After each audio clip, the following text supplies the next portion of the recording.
কে বলেছি, আব্বা বলো তামাক খেতে ইঁদুরের বাসা নাই কেন? আব্বা বলো তামাক খেতে শিয়ালের বাসা নাই কেন? আব্বা বলো তামাক খেতের পাতায় পোকা নাই কেন? আব্বা বলো আচ্ছা তামাক খেতে বীজ দেয় না কেন? আব্বা বলো আচ্ছা তামাক খেতে বেড়া বাউন্ডারি নাই কেন? তখন আমার আব্বা বলতেন যে বাবা, তামাক পাতা এত খারাপ ইঁদুর আসে না ভয়ে, এত খারাপ শ্রীগাল আসে না ভয়ে, এত খারাপ কুত্তা ছাগল গরু কিছুই আসে না খাবার জন্য, কারণ তারা ঘৃণা করে আর কোনো পোকা ধরে না, তাই বিষ দেওয়া লাগে না। তার মানে আমি বুঝতে পারলাম যে যতগুলো পাতা আছে সবচেয়ে খারাপ, নিকৃষ্ট, নোংরা, অসভ্য এবং নষ্ট পাতা হলো তামাক পাতা। ওইগুলো খায় কে? হুজুর খায় আর মানুষ খায়, মজা করে খায়। আরে হুজুর বোঝে না, পেঁয়াজ খেয়ে মসজিদে যাওয়া যায় না নিষেধ, রসুন খেয়ে মসজিদে যাওয়া যায় না নিষেধ। আরে কি টাটকা জর্দা খায়, আবার যে বিড়ি খায় ওকে দেখতে পারে না, কয় ওই ছেলেটা খুব খারাপ, কেন? কয় ও বিড়ি খায়। আর আমি কি খাই? আমি খাই হলো জর্দা। তো আমি তদন্ত করে দেখেছি যে বিড়ি খায় ও তো খায় ধোঁয়া, আর যে জর্দা ও খায় পুরাটা। তার মানে বিড়ি যে খায় ও ক্ষতি করে, কিন্তু ওর চাইতে এর ক্ষতিটা আরো বেশি, তাই না? সাধারণ মানুষ সব বোঝে, এটা বোঝে না। আমি যদি একটা বোতল নিয়ে এসে বলি এটা বিষ, খাবেন?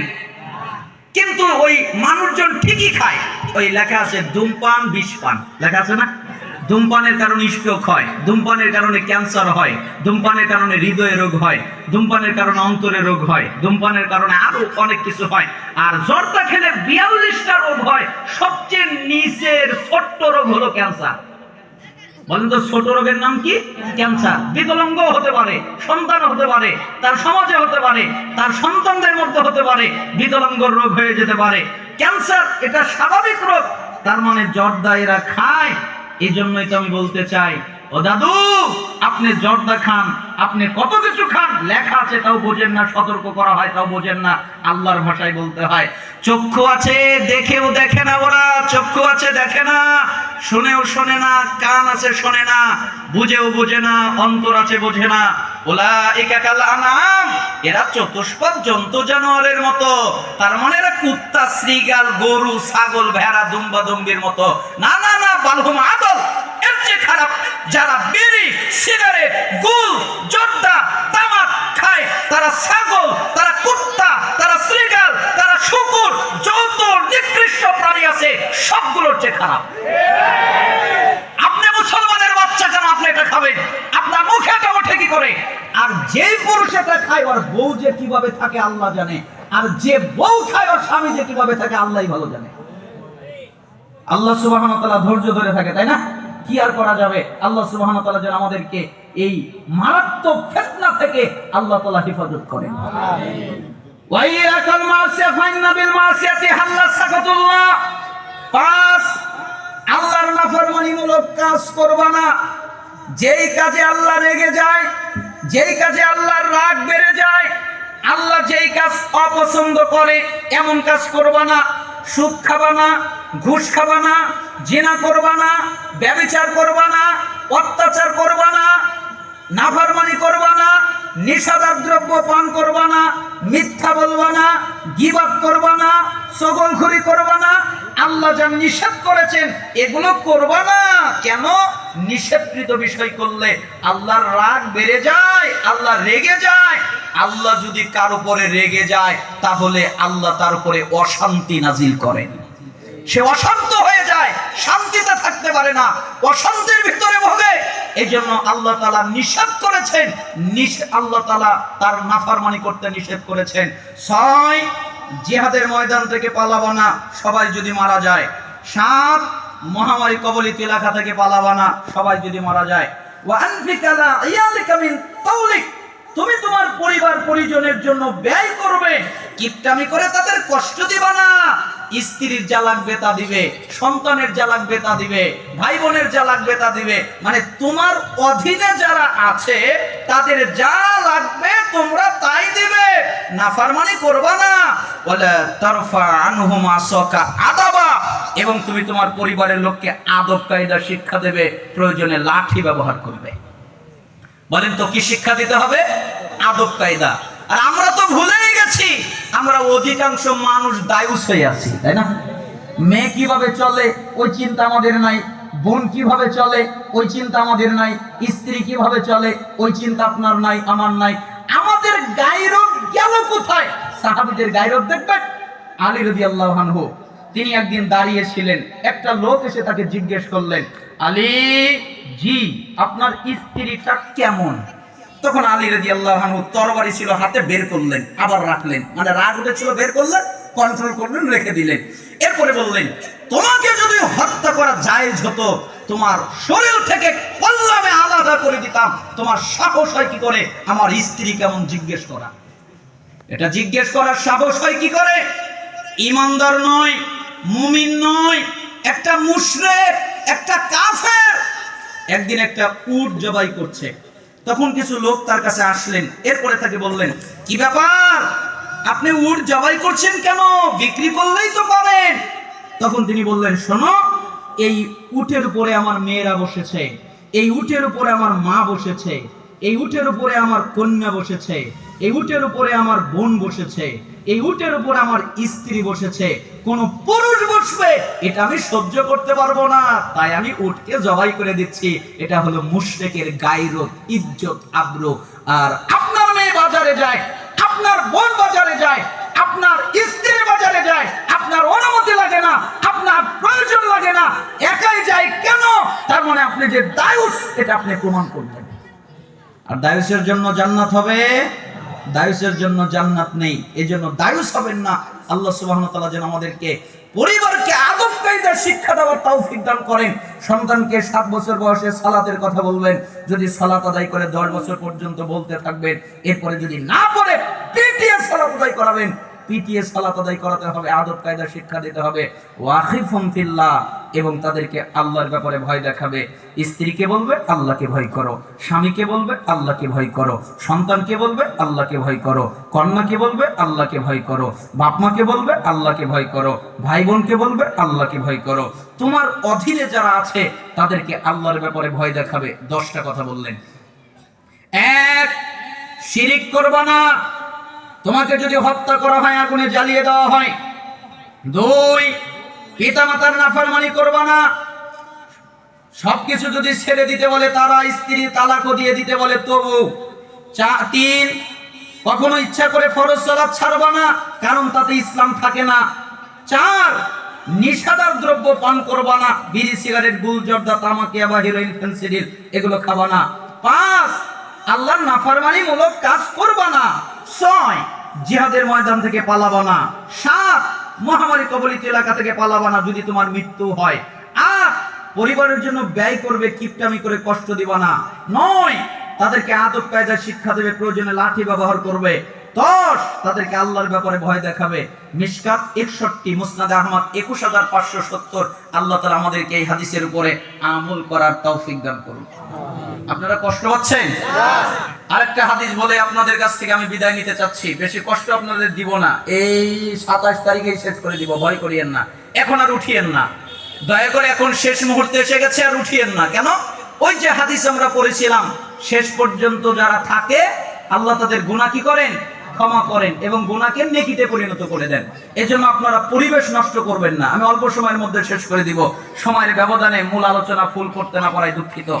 উবাদা ইবনে সামিত রাদিয়াল্লাহু আনহু তিনি বলেন, রাসূল সাল্লাল্লাহু আলাইহি ওয়াসাল্লাম বলেছেন, ইদমানু লি সিত্তা মিন আনফুসিকুম আদমানু লাকুমুল জান্নাহ।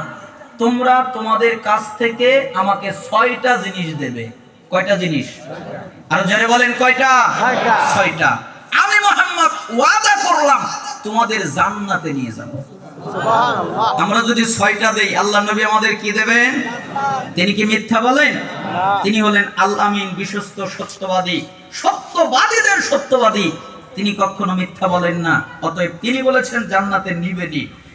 1, উসদুকু ইযা হাদাসতুম, যখন তোমরা কথা বলবে সত্য বলবে। তার মানে কথা বলার প্রয়োজন হলেই সত্য বলবে, কথা বলার দরকার নাই। মানুষ সমাতা নাজাত, যে চুপ থাকে ও নাজাত পায়। মান কানা ইউমিনু বিল্লাহি ওয়াল ইয়াউমিল আখির ফালিয়াকুল খায়রান আও লিয়াসমুত, যে ব্যক্তি আল্লাহ এবং আখিরাতে বিশ্বাস রাখে সে যেন ভালো কথা বলে, না হলে চুপ থাকে। এই জন্য কথা যখন বলবেন সত্য বলবেন। যদি সত্য বলতে না পারেন তাহলে কে থাকতে হবে? চুপ। বললেই সত্য। উসদুকু ইযা হাদাসতুম ওয়া আউফু ইযা ওয়া'আদতুম। তোমরা ওয়াদা পালন করবে। মানব জাতির উপরে সবচেয়ে বড় ওয়াদা হলো আমরা নিজেরাই করেছিলাম। কিভাবে? আমরা বলেছিলাম, আল্লাহ বলেছিলেন আমি কি তোমাদের রব নই? আমরা বলেছিলাম বালা, হ্যাঁ আপনিই আমাদের রব, আমরা আপনারও ইবাদত করব, আপনার সাথে কাউকে শরীক করব না। কিন্তু আমরা যখন দুনিয়ায় চলে এসেছি তখন আমরা আল্লাহর ইবাদত করি না, তার সাথে শিরিক করি। এই জন্য ওয়াদা রক্ষা করার অর্থ হলো একমাত্র আল্লাহর ইবাদত করব, তার সাথে কাউকে শরীক করব না। পারবো না ওয়াদা রক্ষা করতে? এবং আরো যত ওয়াদা হতে পারে সবগুলো রক্ষা করব। ওয়া'আদু ইযা তুমিনতুম, এবং তোমরা তোমাদের উপরে আমানত রক্ষা করবে। আমানত মানে তো বোঝেন? আমানত মানে আমরা বুঝি যে আমাদের কাছে কেউ টাকা পয়সা রাখলো, একটা আমানত। আমার কাছে একটা কথা রাখলো, যে কথাটা কাউকে বলো না, তাহলে কাউকে বলা যাবে না, এটা আমানত। আমি একটা চেয়ারের অধিকারী হলাম, তাহলে ওই চেয়ার আমি আমানত রক্ষা করব, খেয়ানত করব না। আমি একটা অফিসের বস হলাম, ওখানে আমানত রক্ষা করব, খেয়ানত করব না। এগুলো আমানত। কিন্তু সবচেয়ে বড় আমানত হলো মানব জাতির উপরে আল্লাহ একটা আমানত নাজিল করেছেন, ওটার নাম হলো কোরআন। বলেন তো সবচেয়ে বড় আমানতের নাম কি? কোরআন। তার মানে আমানত রক্ষা করার অর্থ হলো আল্লাহ তাআলা আমাদের কোরআন আমাদের উপরে নাজিল করেছেন, এই জন্য ওই কোরআনের বিধি বিধান অনুযায়ী চলা, এটা হলো আমানত রক্ষা করা। না, আমানত রক্ষা করবে। ওয়াহফাজু ফুরুজাকুম, তোমরা তোমাদের লজ্জাস্থানকে হেফাজত করবে, চরিত্রকে হেফাজত করবে, যৌবনকে হেফাজত করবে। চরিত্র যেন নষ্ট না হয়ে যায়, যৌবন যেন নষ্ট না হয়ে যায়। ওয়াগাদ্দু আবসারাকুম, তোমরা তোমাদের চক্ষুকে নিয়ন্ত্রণে রাখবে। এই চক্ষু দিয়ে বেগানা পুরুষের দিকে তাকাবা না, এই চক্ষু দিয়ে বেগানা নারীর দিকে তাকাবা না, কোন নারী কোন পুরুষের দিকে না, কোন পুরুষ কোন নারীর দিকে না। আবার এই চক্ষু দিয়ে মোবাইলের মাধ্যমে, স্ক্রিনের মাধ্যমে, স্ক্রিনের টোপে পড়ে গিয়ে উলঙ্গ নারীদের দেখবা না, ন্যাংটা নারীদের দেখবা না। কেন? এই চোখ দিয়ে উলঙ্গ নারী দেখে জান্নাতের নারী দেখা হবে না। এই জন্য চক্ষুকে হেফাজত করবে। আকুফু আইদিকুম, তুমি তোমার হাতকে কন্ট্রোলে করবে। এই হাত দিয়ে কারো উপরে জুলুম করবে না, কারো উপরে অত্যাচার করবে না, কাউকে মারবে না, কাউকে আঘাত করবে না, কারো উপরে কোন রকমের জুলুম করবে না। মিশকাত 4870 নম্বর হাদিস। 6টা কাজ যদি করতে পারো: 1, যখন কথা বলবে সত্য বলবে। 2, যা ওয়াদা দিয়েছো তা পালন করবে। 3, আমানত রক্ষা করবে। 4, লজ্জাস্থানের হেফাজত করবে। 5, চক্ষুকে কন্ট্রোলে রাখবে। 6, হাতকে নিয়ন্ত্রণে রাখবে। এই 6টা কাজ যদি করতে পারো, আমি মুহাম্মদ অনুমতি দিলাম, ঘোষণা দিলাম, তোমাদের যে কোনো ভাবে জান্নাতে নিয়েই যাব। আল্লাহ তাআলা যেন আমাদেরকে এই হাদিসের উপরে আমল করার তৌফিক দান করেন। হে আল্লাহ, আমাদের যারা অসুস্থ তাদেরকে শিফায়ে কামিল আজিলা দান করেন। হে আল্লাহ, আমাদের যারা অভাবী তাদেরকে অভাব থেকে অব্যাহতি দান করেন। হে আল্লাহ, আমাদের যারা ঋণী তাদেরকে ঋণ থেকে রক্ষা করেন। হে আল্লাহ, আমাদের মধ্যে যে যে মুসিবতে আছে সেই মুসিবত থেকে পানা মঞ্জুর করেন। হে আল্লাহ, আপনি আমাদের দুনিয়ায় কল্যাণ দান করেন, আপনি আমাদের আখিরাতে কল্যাণ দিবেন, আপনি আমাদের জাহান্নামের আযাব থেকে রক্ষা করবেন। হে আল্লাহ, অবশ্যই ফিলিস্তিনের মাটিতে মুসলিমদের আপনি হেফাজত করেন, তামাম পৃথিবীতে সমস্ত মুসলিমদের আপনি হেফাজত করেন। আল্লাহ, আপনি আমাদের বাংলাদেশকে ইসলামিক রাষ্ট্র হিসেবে কবুল করেন। আল্লাহ, আমাদের বাংলাদেশে ইসলামিক রাষ্ট্র নেতা দান করেন। আল্লাহ, আমাদের সংবিধান কোরআন আমাদেরকে উপহার হিসেবে দান করেন। এই মাহফিলকে কবুল করে নেন, এই মাহফিলের সাথে যারা যে কোনো ভাবে জড়িত তাদের কবুল করে নেন, এই মাদ্রাসাকে কবুল করে নেন, এই মাদ্রাসায় যারা যে কোনো ভাবে জড়িত তাদের কবুল করে নেন। আল্লাহ, যারা দান করেছে তাদের দান কবুল করে নেন। আল্লাহ, যারা অনেকে অসুস্থ আমার কাছে দোয়া চেয়েছে তাদের শিফায়ে কামিলা দান আজিলা দান করেন। আল্লাহ, আপনি আমাদের কবুল করে নেন। আপনি বলেছেন যারা বসে মনোযোগ দিয়ে আলোচনা শুনে শেষ পর্যন্ত থাকে আপনি তাদের পাপ ক্ষমা করেন, পাপকে নেকি বানিয়ে দেন। অতএব আপনি আমাদের পাপকে ক্ষমা করে দেন এবং পাপকে নেকিতে পরিণত করে দেন। আমি 12টার পরে আলোচনা করি না, ক্ষমা সুন্দর দৃষ্টিতে দেখবেন। ওয়া আখিরু দাওয়ানা আলহামদুলিল্লাহি রাব্বিল আলামিন সুবহানাকাল্লাহুম্মা ওয়া বিহামদিক আশহাদু আল্লা ইলাহা ইল্লা আনতা আস্তাগফিরুকা ওয়া আতুবু ইলাইক। আসসালামু আলাইকুম ওয়া রাহমাতুল্লাহ।